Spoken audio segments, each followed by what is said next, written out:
आज तुम्ही इथं आंदोलन सुरू केलं, नेमकं काय मागण्या आहेत तुमच्या, काय विषय आहे? साक्षी संतोष कांबळे हे एक छेडछाडीच्या त्रासाला कंटाळून आत्महत्या केलेली आहे। त्या छेडछाडीमध्ये जे आरोपी आहेत त्या आरोपीची 9 दिवसात जामीन झालेली आहे। तर ते जामीन आरोपीची रद्द करण्यासाठी व सहआरोपी जे काय असतील त्यांना अटक करण्यासाठी आणि आरोपीला मदत करून त्याला जामिनीस मदत करणाऱ्या DYSP स्वप्नील राठोड यांना बडतप करण्याची मागणी आहे। घटना कुठली? घटना हे धाराशिव उस्मानाबाद मध्ये गळफास घेऊन घेतलेले आहे, पण ती राहणार सध्या माझी भाची बीड मध्ये राहते। घटना कुठे घडली होती ती? घटना हे बौद्धनगर धाराशिव मध्ये। मग आता तुमची मागणी काय? आता तुम्ही जोपर्यंत मागणी मान्य होता तोपर्यंत आंदोलन करणार तुम्ही? पवित्र काय असणार? आमचा 1 दिवसाचा धरणे आंदोलन आहे। त्या धरणे आंदोलनामध्ये साक्षी संतोष कांबळेची आत्महत्या झालेल्या आरोपींची जामीन रद्द करण्यात यावी व सहआरोपी असतील त्यांना अटक करण्यात यावं आणि त्यांची CID मार्फत तपासणी करण्यात यावी आणि स्वप्नील राठोड DYSP यांची खात्याअंतर्गत तपासणी करून त्यांच्यावर बडतपणीची मागणी करण्यात यावी। काय आंदोलनाचा आजचा विषय काय नेमका? आजच्या आंदोलनाचा विषय असा आहे की साक्षीताई कांबळे हिने मागच्या महिन्यामध्ये काही लोकांच्या त्रासाला कंटाळून आत्महत्या केली होती आणि ही बातमी जशी आमचे मुख्य नेते उपमुख्यमंत्री एकनाथ शिंदे साहेब आणि नीलमताई गोरे यांना कळाली, त्यांनी तात्काळ मला फोन केला।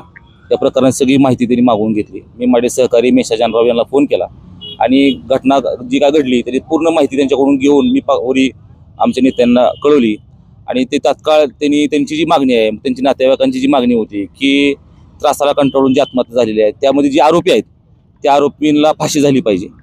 त्यामध्ये काही आरोपींना अटक न करता पोलीस डिपार्टमेंटकडून बगल द्यायचं काम चालू आहे। त्यामध्ये त्या आरोपीची एक बहीण देखील तिला आरोपी करा अशी त्या नातेवाईकांची मागणी आहे, तिला आरोपी केलं पाहिजे। त्यामध्ये अजून एक आरोपी फरार आहे, त्याला अटक केली पाहिजे। ज्या आरोपीची जामीन झाली आहे ती जामीन एवढ्या लवकर कशी काय झाली? एखाद्या व्यक्तीची या ठिकाणी आत्महत्या झाली आहे, खून झाला आहे, त्या त्रासाला कंटाळून त्या आमच्या भगिनींनी आत्महत्या केली आणि त्या आत्महत्येच्या आरोपीला 8 दिवसामध्ये जामीन मिळते कशी काय?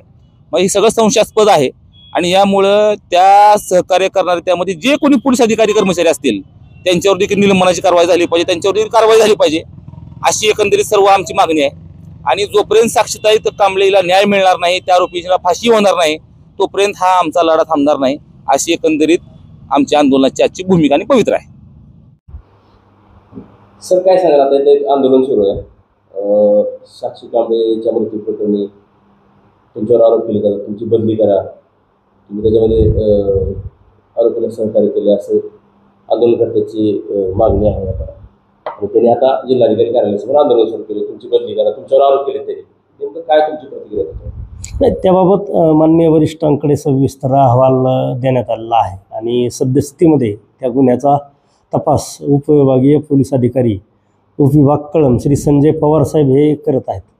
त्यामुळं त्याबाबत जास्त काही मी बोलणं उचित होणार नाही, परंतु या संदर्भातला वस्तुस्थितीदर्शक अहवाल, संबंधित आरोपीच्या जामिनाचा मान्य न्यायालयाचा आदेश आणि अनुषंगिक सर्व कागदपत्र मान्य वरिष्ठांकडे आणि संबंधित तपासी अधिकारी यांच्याकडे वर्ग करण्यात आलेले आहेत।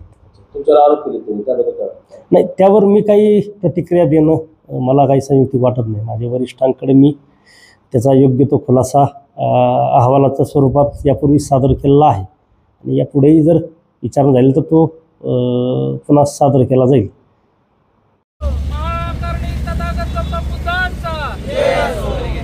छत्रपती